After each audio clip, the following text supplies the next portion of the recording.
Bueno, repetidamente se habla en la Argentina de la preocupación que genera la posibilidad de un plan Bonex para salir de todo este cuadro de situación tan complejo y tan incierto, por lo menos hasta que pasen las elecciones. Y si se prolonga una segunda vuelta, ni hablar. Muchos creen que el plan Bonex saltaría por el lado del manejo que se haga de las LELIQ. Hay una infinidad de versiones sobre esto, pero vamos a tratar de entender un poco mejor el porqué de estos temores, si tienen fundamento o no. Saludo a Gonzalo Martínez Mosquera, él es economista. Gonzalo, muy buenas tardes. Buenas tardes, Pepe. ¿Cómo estás vos? Todo muy bien, todo muy bien. Queriendo saber si tiene asidero o no el mito famoso del plan Bonex. Sí, es muy interesante lo del plan Bonex, porque en general se conoce, digamos, el plan Bonex, pero no se conoce lo que pasó un mes después del plan Bonex, y que es básicamente que el gobierno tuvo que salir a emitir casi todos los australes que había incautado un mes antes. Cuando vos lees un poco de esa historia, yo estuve repasando un poco un libro de Juan Carlos de Pablo y un libro de Walter Graciano, que hablan justamente del plan Bonex, y lo que ves, por ejemplo, Enrique Folchini, que asumió la presidencia del Banco Central de Argentina el 23 de enero. Recordemos, el plan Bonex lo anuncia Herman González en diciembre del 89, y básicamente lo que hacía era incautaba los plazos fijos e incautaba los que se conocía como los DEPIN, que eran los depósitos indisponibles, lo que vendría a ser las LELIQs de hoy, y a cambio les daba un bono a cobrar en 10 años en dólares. ¿Ok? ¿Cuál era el miedo que tenía Herman González? Bueno, que la gente que tenía plazos fijos no los renovara y se fueran al dólar. Bueno, menos de un mes antes después, Enrique Folchini, presidente del Banco Central, dice: el 57% de todo lo incautado ya se había devuelto vía distintos decretos. Y aparte, unos días antes, el 17 de enero, el gobierno aprobó la posibilidad de pagar tributos nacionales con el Bonex. ¿Qué es lo que estoy diciendo? Que básicamente el Bonex en un mes prácticamente se devolvió todo, no a las personas que se habían incautado, sino que se devolvió en la forma de emisión monetaria. ¿Por qué el gobierno tuvo que hacer eso? Bueno, porque la actividad económica se derrumbó. Digamos, Juan Carlos de Pablo tiene una frase muy buena que dice: apenas se lanzó el plan Bonex y se incautaron esos australes, los diarios se empezaron a llenar de noticias tremendas de gente que por ahí no podía hacerse una operación médica, o él dice: yo fui a Mar del Plata y Mar del Plata era un mar de lágrimas, no había nadie. Entonces, ahí es donde, bueno, primero es importante conocer digamos, toda la historia del plan Bonex, y después surge la pregunta, ¿no? Che, bueno, ¿por qué el gobierno es como que dio marcha atrás con lo que había hecho? Ojo, no estoy diciendo que si a alguien le habían incautado su plazo fijo, a esa persona se la devolvieron. Lo que estoy diciendo es que cuando vos ves todos los australes que se incautaron, el gobierno tuvo que salir a emitirlos en muy corto plazo. ¿Por qué? Porque se derrumbó justamente la actividad económica. Eso hizo que se derrumbara, obviamente, la recaudación impositiva, con lo cual el gobierno se empezó a dar cuenta de que, digamos, no podía sostener la actividad económica con esta medida que había tomado. Entonces, empezó con distintos tipos de decretos.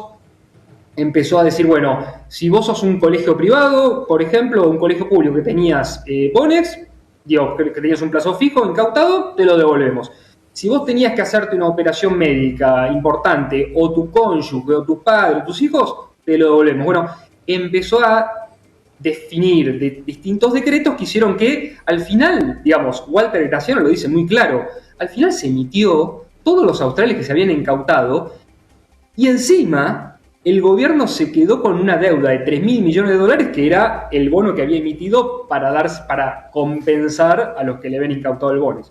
Entonces, digamos, primer punto, es muy importante entender qué fue lo que pasó realmente después de anunciar el Bonex, porque hay gente que empieza a proponer un Bonex para esta situación que es muy parecida. Hay algunos que tienen un déjà vu de los años 90, especialmente con un Milei con patillas y proponiendo la dolarización. Pero está bueno que hayas repasado bien la historia, porque yo en estos momentos en mi cabeza tengo algo de confusión, así que corregime por favor si me equivoco. ¿Después del plan Bonex vino el plan de convertibilidad o antes se pasó por el plan econométrico? Porque antes hubo otro plan que fracasó. A ver, el plan de convertibilidad obviamente es posterior al plan Bonex. El plan econométrico, tengo dudas si fue anterior o posterior al plan Bonex. Lo que sí es muy importante es el plan Bonex se anuncia fin de diciembre del 89 y la segunda hiper de esa época, arranca en enero del 90. O sea, fue apenas anunciado el plan Bonex. Y la pregunta que surge, que hay que hacerse es, al final, ¿la preocupación de Herman González tenía sentido?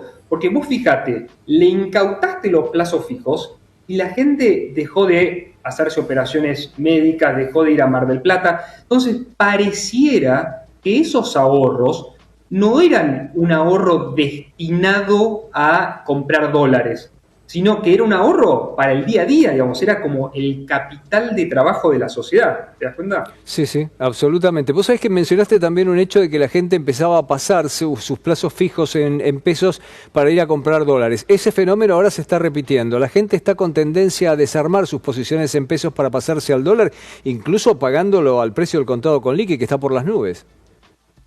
Sí, totalmente. Bueno, la emisión monetaria que generan las LELIQs y los pases, digamos, emite una enorme cantidad de pesos y obviamente muchos de esos pesos van al dólar, sin lugar a dudas. Ahora, hay que acordarse que el que vende un dólar, del otro lado hay alguien que está vendiendo un peso, por decirlo de alguna manera. Perdón, el que compra un dólar, del otro lado hay alguien que está comprando un peso, por decirlo de alguna manera. Ese que tiene pesos, bueno, va a buscar lugares donde generar intereses. Y ahí es donde aparecen, digamos, la posibilidad de los plazos fijos. Ojo con pensar que los plazos fijos son pesos que están incautados en un banco y que no están circulando en la economía. Yo quiero recordar, por ejemplo, un caso que es el de las billeteras virtuales, muy de moda hoy en día, que tienen algo así como 7 millones de usuarios en Argentina. Pensemos que somos 45 millones, 7 millones de usuarios, pensá que tenés que descontar todos los niños. Es un gran porcentaje de la población. Y esas billeteras virtuales, el respaldo de esos pesos son plazos fijos, son fondos, en general, son fondos comunes de inversión que invierten en plazos fijos que se llama tema cero, o sea que están disponibles al día siguiente. Entonces, ojo con esta idea de incautar los plazos fijos porque ahí tenés pesos que no perderían su respaldo. Imagínate si esos 7 millones de usuarios perdieran sus depósitos en las billeteras virtuales, lo que ocurriría con la economía argentina, ¿no? Bueno. Entonces, sí, decime. Sí, digo, es importante tener esto en cuenta antes de pensar en un posible plan Bonex y es importante tener en cuenta lo que ya pasó, digamos, en nuestra historia, ¿no? Gonzalo, Milei dijo esta tarde que cuanto más alto esté el dólar, más fácil va a ser dolarizar. ¿Qué pensás de esa afirmación? Mirá, Milei toma el dólar blue como referencia o el dólar, digamos, paralelo como referencia. Ahora, yo creo que para tomar de referencia había que tomar también de referencia el dólar oficial. ¿Por qué? Porque hay algunos precios que no sé si están al dólar oficial, pero por lo menos están en el medio. Tenemos la experiencia de Cambiemos, cuando salió el cepo, que el dólar no se fue al paralelo, se fue algo en el medio, ¿ok? Entonces, lo que está diciendo Milei es que tu sueldo, si dolarizás mañana al tipo de cambio paralelo, tu sueldo en términos reales va a bajar fuertemente. ¿Por qué? Porque tu sueldo compra ítems que están en pesos a un precio equivalente a un tipo de cambio intermedio entre el blue, por tomar uno, y el oficial, ¿ok? Entonces, ese sueldo en pesos, en términos reales o en términos de lo que puede comprar, es más alto que si lo midieras, que si los precios estuvieran al blue. Entonces, lo que está diciendo Milei es, voy a llevar todos los precios al blue. Con lo cual, lo que te está diciendo es, voy a bajar los sueldos en Argentina. ¿Ok? Entonces, ojo con eso. A mí me parece muy peligroso lo que está pensando Milei, porque Milei dice, bueno, me gustan los precios de libres. Y sí, bueno, ok, pero ojo que los precios en Argentina no están 100% al blue. En mi opinión, están en algo en el medio. Uh-huh.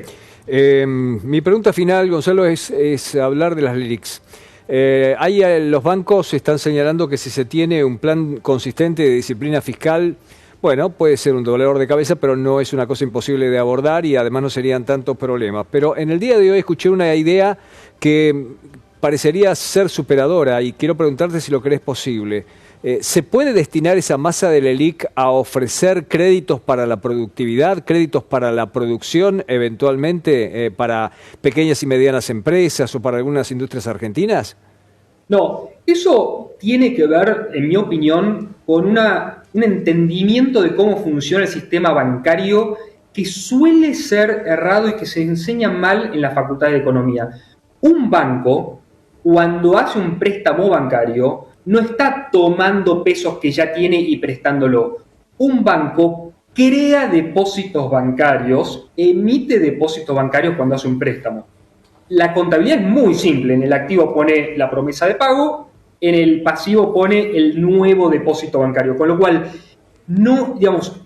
la razón por la cual no hay más préstamos bancarios para la productividad no es que los bancos no tengan plata. La razón es que no hay oportunidad de préstamos lo suficientemente atractivas. ¿Ok? Entonces, ojo con pensar que el gobierno, como emite mucha deuda, está quitando esa posibilidad de otorgar préstamos a los bancos. No es así. Los bancos crean depósitos bancarios cuando hacen un préstamo. Gonzalo, quiero agradecer mucho tu tiempo. No, te agradezco mucho a vos, Pepe. Un saludo muy cordial. Gonzalo Martínez Mosquera, economista, para hablar de algunos aspectos de la economía actual y también de la historia, por ejemplo, el Plan Bonex. Seguimos.